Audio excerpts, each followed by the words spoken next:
송은재 TV 시작합니다. 오늘부터 국정감사가 시작이 됐습니다. 국정감사가 시작이 됐는데도 국정감사장은 여야 충돌로 별다른 뉴스거리가 없습니다. 그러니까 국방부에 대한 국정감사에서는 신원식 장관 사퇴하라, 신원식 장관이 문재인에 대해서 막말을 한 것이다, 이렇게 이야기를 하자 여권에서는 이재명 형수 쌍욕까지 등장을 하면서 중단이 되고 파행을 겪었습니다. 그 다음 법사위에서도 한동훈 장관이 직접 나서지 않았기 때문에 별다른 쟁점이 없었습니다. 이 대법원장 권한대행이 나왔는데, 이 대법원장 권한대행이 다른 대법관들을 추천할 수 있느냐, 대통령에게 그 부분은 추천할 수 없다라는 쪽으로 결론이, 그건 당연한 부분입니다. 법에 대법원장이 추천하도록 이렇게 되어 있기 때문에 권한대행이 할 수는 없는 부분이다. 대법원장을 빨리 임명하지 않으면 파행은 계속될 것이다, 이런 부분들이었고요. 방통위에 대한 국감에서 가짜뉴스가 논란이 됐습니다. 가짜뉴스. 이 가짜뉴스는 언론이 아닙니다. 그런데 계속해서 민주당에서는 언론 탄압이다라는 걸로 몰아가고 있습니다. 가짜뉴스에 대해서 검찰이나 경찰, 우리 판사, 사법부에서도 좀 생각을 달리 해야 된다, 이런 부분을 제가 자주 강조를 하는데, 이제 가짜뉴스에 대해서 우리나라의 기존 언론들도, 신문 방송들도 좀 생각을 달리할 필요가 있다. 달리할 때가 되었다.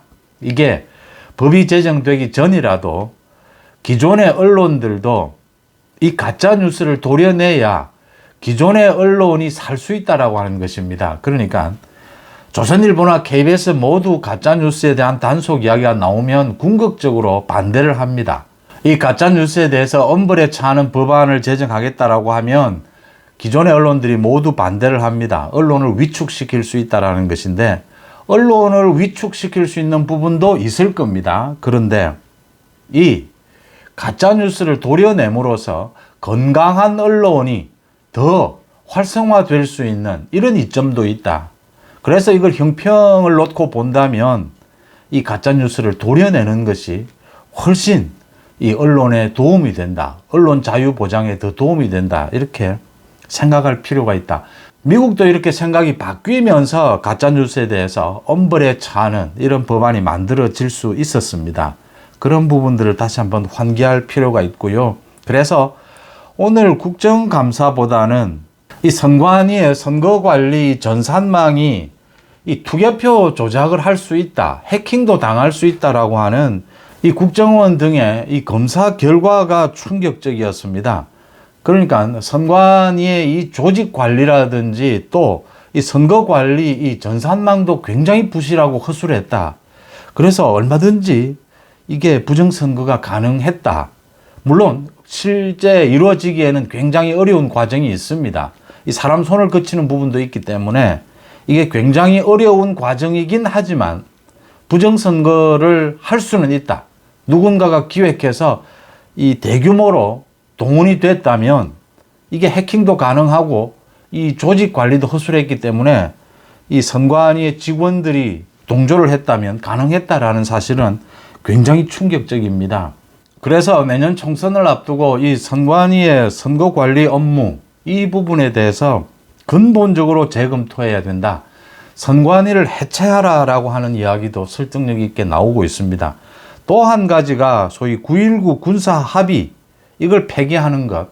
문재인과 김정은이 지난 2018년에 맺었던 이 군사 합의입니다. 비행금지구역을 설정을 해서 이렇게 대공, 감시를 할 수 없도록 서로 이렇게 합의를 한 부분이 이번에 이스라엘과 이 팔레스타인 이 전쟁, 이 부분과 관련해서 팔레스타인의 무장단체입니다. 하마스가 이스라엘을 침공한 것. 이게 어떻게 가능할 수 있었느냐. 이게 감시와 정찰을 했더라면 이런 일이 일어나지 못했을 것이다. 이렇게 피해가 커지지는 않았을 것이다. 우리도 지금 북한에 대해서 감시와 정찰을 하지 못하고 있다. 그 이유가 9.19 군사 합의 때문이다. 이걸 폐기해야 되지 않느냐라는 목소리입니다. 국정감사와는 별도로 이 부분과 관련해서 윤석열 대통령이 오늘 아침에 국무회의에서, 비공개 국무회의에서 감시와 정찰에 만전을 기해야 한다 라고 못을 박았습니다. 감시와 정찰 기능을 되살려야 한다라는 겁니다. 9.19 군사합의 폐기해야 된다라는 겁니다. 이걸 받아서 신원식 국방부 장관도 이걸 9.19 군사합의를 효력 정지를 하겠다라는 걸 검토하겠다고 밝혔습니다.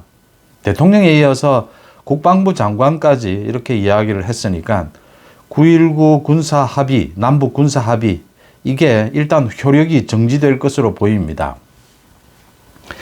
2018년에 이 군사합의를 하고 난 다음에 북한은 18차례 이걸 어겼는데 우리는 한 번도 어기지를 않았다. 이런 군사합의가 어디에 있느냐?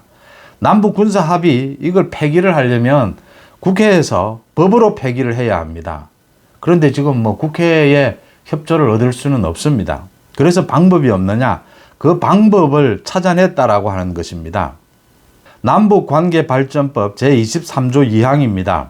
대통령은 남북관계에 중대한 변화가 발생하거나 국가안전보장, 질서유지 또는 공공복리를 위하여 필요하다고 판단될 경우에는 기간을 정하여 남북합의서의 효력을 전부 또는 일부를 정지시킬 수 있다라고 되어 있습니다. 폐기하지는 못하더라도 국회의 협조를 얻을 수가 없으니만큼 폐기하지는 못하더라도 효력 정지는 할 수 있다.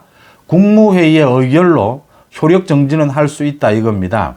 윤 대통령이 우리가 지금 이번에 이스라엘 침공에서 보듯이 이 팔레스타인 무장단체 하마스보다는 수백 배의 위력을 가지고 있는 북한의 장사정포, 저것에 대한 감시와 정찰에 만전을 기해야 한다. 그 다음 신원식 장관이 이 효력 정지를 검토하겠다라는 걸로 이제 이건 결정이 된 것으로 보입니다. 국무회의 의결을 통해서 효력 정지를 하겠다라는 것으로 보입니다.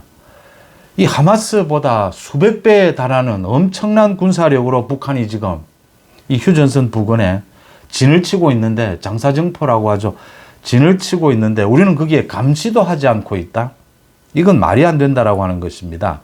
또 이 9.19 군사합의 자체가 문재인이 김정은에게 퍼주기식의, 김정은 눈치 보기식의 합의였다.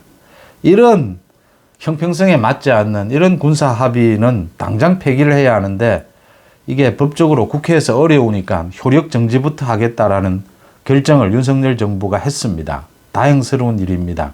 이 부분은 오늘 중요한 뉴스로 꼭 짚어야겠다라고 보입니다. 9.19 문재인과 김정은이 맺은 남북 군사 합의 폐기에 앞서서 효력 정지를 한다라는 결정을 윤석열 정부가 했습니다. 그러니까 비상수단입니다. 정상적인 절차로는 국회에서 법을 통해서 폐기하는 것이 맞는데 워낙 지금 남북 관계가 긴박한 상황이다. 이스라엘과 팔레스타인의 이 충돌로 인해서 남북 관계에 중대한 변화가 생겼다.